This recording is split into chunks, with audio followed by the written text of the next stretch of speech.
کبھی سوچا ہے کہ ایک سفر صرف ایک جگہ سے دوسری جگہ جانا نہیں ہوتا، بلکہ یہ خیالات اور تہذیبوں کا سفر بھی ہوتا ہے؟ آج ہم سید احتشام حسین کے مشہور سفر نامے ساحل اور سمندر کے ساتھ ایک ایسے ہی گہرے سفر پر نکلیں گے۔ یہ کہانی ایک ایسے ادیب کی ہے جو مشرق اور مغرب کے سنگم پر کھڑا ہے اور اپنے تجربات کو سمجھنے کی کوشش کر رہا ہے۔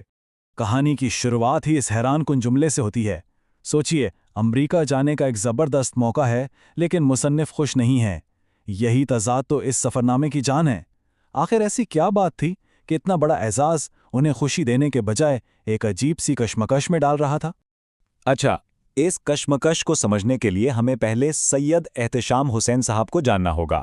وہ کوئی عام مسافر نہیں تھے، وہ اردو ادب کے بہت بڑے نقاد تھے، ایک ایسا ذہن جو ہر چیز کو گہرائی سے پرکھتا تھا، اور یہی تنقیدی نظر اس سفر کو ایک بالکل ہی الگ رنگ دینے والی تھی۔ تو اصل سفر شروع ہونے سے پہلے ہی ایک اور سفر شروع ہو چکا تھا، اور وہ سفر تھا ان کے اپنے ذہن کے اندر۔ آئیے دیکھتے ہیں کہ ان کی اندرونی اور بیرونی جدوجہد آخر تھی کیا۔ دیکھیے، یہ موقع کوئی معمولی نہیں تھا۔ دنیا کی مشہور راک فیلر فاؤنڈیشن کی طرف سے فیلوشپ، کسی بھی ادیب کے لیے تو یہ ایک خواب جیسا اعزاز تھا، لیکن احتشام صاحب کے لیے یہ خوشی ایک ذہنی الجھن لے کر آئی۔ اسی لیے تو وہ اپنے پہلے باب کو کشمکش اور سمجھوتا کا نام دیتے ہیں۔ اب ان کی جو پریشانیاں تھیں نا، وہ صرف خیالی نہیں تھیں، بلکہ بالکل حقیقی تھیں، جیسے یونیورسٹی سے ایک سال کی چھٹی کیسے ملے گی، سفر کے خرچے کا بندوبست کیسے ہوگا۔ ان عملی مسئلوں کے ساتھ ساتھ ان کا ذہن تاریخ کے بڑے بڑے سیاحوں جیسے مارکو پولو اور ابن بطوطہ کے بارے میں بھی سوچ رہا تھا۔ گویا وہ خود کو ایک بہت بڑی تاریخی روایت کا حصہ محسوس کر رہے تھے۔ خیر، ان تمام سوچوں اور پریشانیوں کے بعد آخرکار وہ دن آ ہی گیا جب سفر شروع ہوا، ایک لمبا سفر اپنے وطن کی جانی پہچانی دنیا سے ایک نئی دنیا کے بالکل انجان ساحلوں کی طرف۔ وہ اپنی ڈائری کا آغاز ان الفاظ سے کرتے ہیں۔ ان جملوں کو پڑھ کر ایک عجیب سی بے یقینی اور اچانک پن کا احساس ہوتا ہے نا، جیسے یہ سفر ان پر اچانک آن پڑا ہو اور وہ خود بھی اس مہم جوئی کے لیے پوری طرح سے تیار نہ ہو۔ ذرا اس سفر کے پیمانے کا اندازہ تو لگائیں۔ یہ آج کل کی طرح چند گھنٹوں کی سیدھی فلائٹ نہیں تھی۔ بمبئی سے نیو یارک تک پہنچنے کے لیے انہیں مشرق وسطیٰ اور یورپ کے کئی شہروں سے ہو کر گزرنا پڑا۔ یہ واقعی ایک نئی دنیا کی طرف ایک بہت لمبا اور تھکا دینے والا سفر تھا۔ تو اتنے لمبے سفر کے بعد آخرکار وہ امریکہ پہنچ گئے، اور یہاں سے شروع ہوا اصل امتحان، ایک بالکل نئی تہذیب سے ٹکراؤ اور گہرے مشاہدات کا ایک نیا دور۔ یہ واقعہ مجھے بڑا مزیدار لگتا ہے تو چھوٹا سا لیکن بہت کچھ کہہ جاتا ہے۔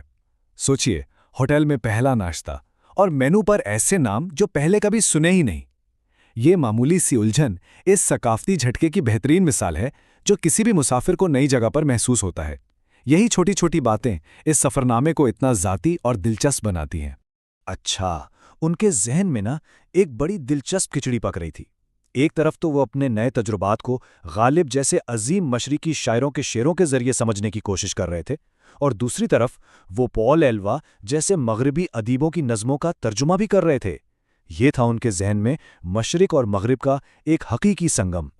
امریکہ میں اپنے قیام کے اختتام پر وہ اس نتیجے پر پہنچتے ہیں۔ یہ ایک بہت گہری بات ہے نا؟ اس سے پتہ چلتا ہے کہ سفر کے بارے میں سوچنا، اس کے خواب دیکھنا اور حقیقت میں سفر کرنا، یہ دو بالکل الگ الگ تجربات ہیں، اور اب ایک نئے مرحلے کا آغاز ہونے والا تھا۔ نئی دنیا تو دیکھ لی، اب باری تھی پرانی دنیا کی طرف واپسی کی، اور یہ واپسی خود ایک نئی مہم جوئی سے کسی طرح بھی کم نہیں تھی۔ اور واپسی کا سفر بھی کوئی عام نہیں تھا، بڑا شاہانہ قسم کا تھا۔ وہ مشہور زمانہ بحری جہاز کوئین الزبتھ پر سوار ہوئے، انگلستان اور فرانس کی سیر کی، اور پھر لندن سے بمبئی تک ایک طویل سمندری سفر کیا۔ یہ خود اپنے آپ میں ایک پوری کہانی ہے۔ یورپ کے تمام شہروں میں سے ایک شہر ایسا تھا جو ان کے دل میں گھر کر گیا، اور وہ تھا پیرس۔ وہ اپنے سفر نامے میں اس شہر کا ذکر خاص محبت سے کرتے ہیں، جو ان کے تجربے کا ایک بہت اہم پہلو ہے۔ تو سوال یہ ہے کہ اس پورے لمبے چوڑے بھرپور سفر سے حاصل کیا ہوا؟